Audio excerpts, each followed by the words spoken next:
सर्वे भवन्तु सुखिनः, सर्वे सन्तु निरामया, सर्वे भद्राणि पश्यन्तु मा कश्चित् दुःखभाग् भवेत्। 24 दिसंबर 2020 दिन गुरुवार शाम को लगभग 8:15 बजने को हैं। एकाएक हमारे अंदर यह विचार आया कि सारी दुनिया में अधिकांशतः लोग नेम एंड फेम और सोशल स्टेटस तथा फाइनेंशियल स्टेटस के गेन के लिए आपाधापी कर रहे हैं, दौड़ धूप कर रहे हैं।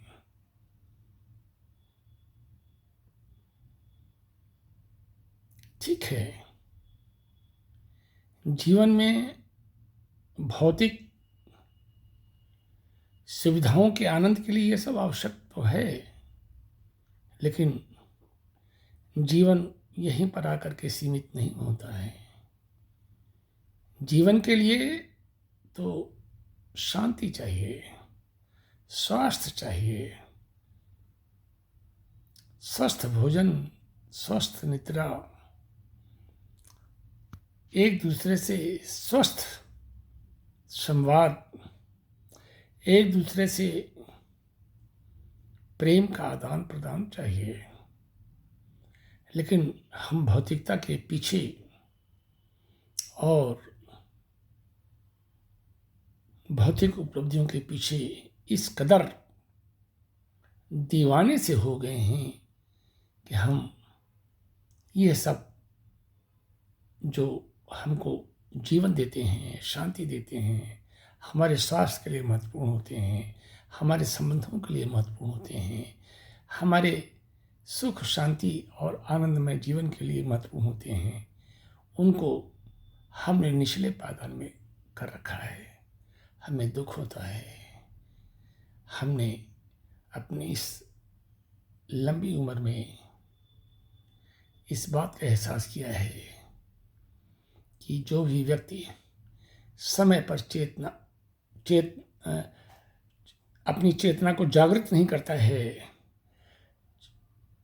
होश में नहीं आता है, अपने आप को जागृत नहीं करता है, उसे अंत में कष्ट होता है। हमें तत्काल प्रभाव से जीवन में सामंजस्य, संतुलन और धैर्य को अपनाना होगा। किसी भी भौतिक उपलब्धि की एक सीमा होती है। हमें सदैव इस बात का ध्यान रखना चाहिए कि भौतिकता जीवन में आनंद नहीं देती है। भौतिकता केवल जीवन की आवश्यकताओं की पूर्ति के लिए आवश्यक है, लेकिन ये सब कुछ नहीं है। हमें सदैव अपने आप को इस रूप में स्थापित करना है कि हम सबके नज़दीक हैं, सबसे हमको प्रेम है, सबके प्रति हमारा जो दायित्व है उसका हम निर्वहन कर रहे हैं। लेकिन जब सदैव हम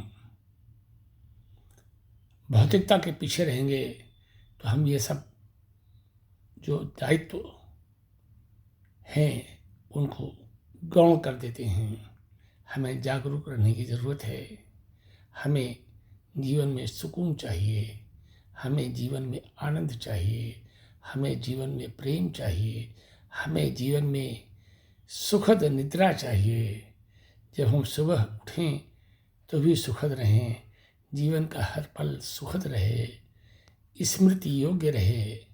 इसलिए हम ईश्वर से बारंबार ये प्रार्थना करते हैं कि साईं इतना दीजिए जामे कुटुंब समाए, उतना ही दीजिए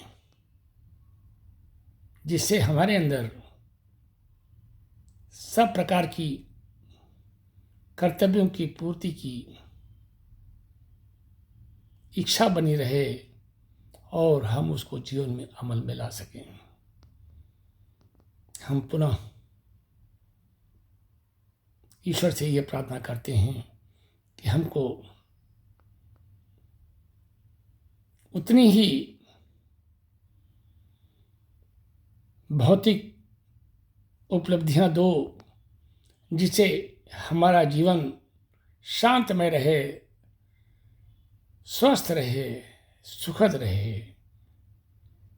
हम अच्छा भोजन प्राप्त कर सकें, अच्छी निद्रा प्राप्त कर सकें, अच्छा संबंध स्थापित कर सकें। ये सब भी हमारे जीवन का प्रथम, यानी ये कहिए कि इसे प्रायोरिटी लेवल पर हम रखें। भौतिकता का कोई अंत नहीं है। हम जितनी भी चाह रखेंगे उस पर प्लस होती जाएगी। इच्छाओं का कोई अंत नहीं होता है। इच्छाओं को हमें लक्ष्मण रेखा के अंतर्गत बांध करके रखना है। हमें अपने सुख, शांति और आनंदमय जीवन के लिए संयम, धैर्य और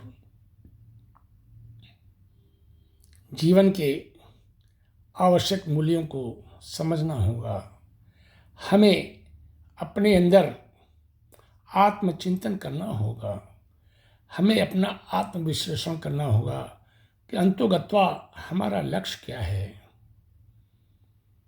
हम ऐसा समझते हैं कि किसी भी व्यक्ति के जीवन का प्रथम और अंतिम लक्ष्य ये होना चाहिए कि उसका जीवन आनंदमय रहे, कहीं से भी कोई तनाव न रहे, सुखद रहे, शांतिमय रहे, प्रेममय रहे, दूसरों की सेवा के लिए रहे। हम अपने आप को इतना व्यस्त न रखें कि हम दूसरों की सेवा न कर सकें, दूसरों की बातों को सुन न सकें, दूसरों को समझ न सकें, हम अपने आप को दूसरों को समझा न सकें। ये सब हमें अर्जित करना होगा। जीवन में जितना भी हमें प्राप्त हो जाता है उसे पर्याप्त समझ करके आगे बढ़ना चाहिए और उसमें संतुष्टि की अनुभूति करनी चाहिए। ऐसा हमारा विश्वास है, ऐसा हमारा अनुभव है। हमने जीवन में यही सीखा है, यही अनुभव किया है कि जो व्यक्ति ईमानदारी से, निर्मल मन के साथ, पवित्र भावना के साथ जीवन के प्रति वफादार होता है तो जीवन भी उसके प्रति वफादार होता है। हमें बहुत ज़्यादा भौतिकता के पीछे भागना नहीं चाहिए। हमें सदैव संतुष्टि की खोज रखनी चाहिए। कहते हैं कि गोधन, गजधन, बाजधन और रतन धन खान, जब आवे संतोष धन, सब धन धूरि समान।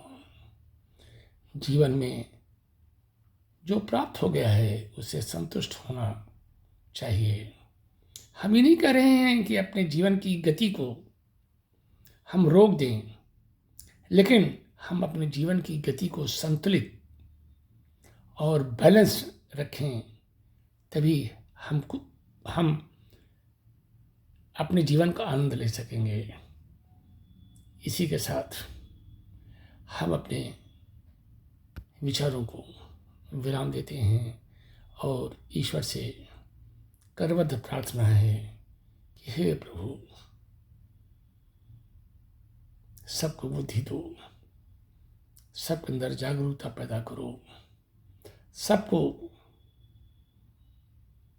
ये समझने की शक्ति दो कि जीवन का आनंद भौतिक उपलब्धियों में नहीं, बल्कि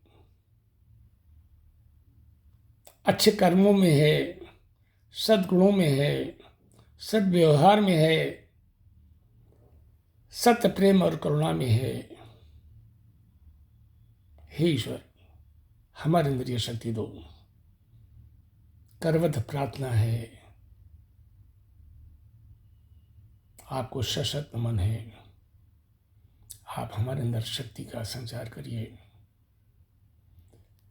पूरे जगत में प्रकाश करिए, पूरे जगत में जागरूकता लाइए, सबको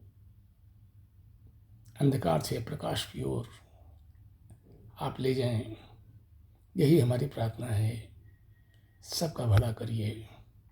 सर्वे भवन्तु सुखिनः, सर्वे सन्तु निरामया, सर्वे भद्राणि पश्यन्तु, मा कश्चित् दुःखभाग् भवेत्। हरि ओम तत्सत्, हरि ओम तत्सत्, हरि ओम तत्सत्, हरि ओम तत्सत्। ओम शांति शांति शांति शांति।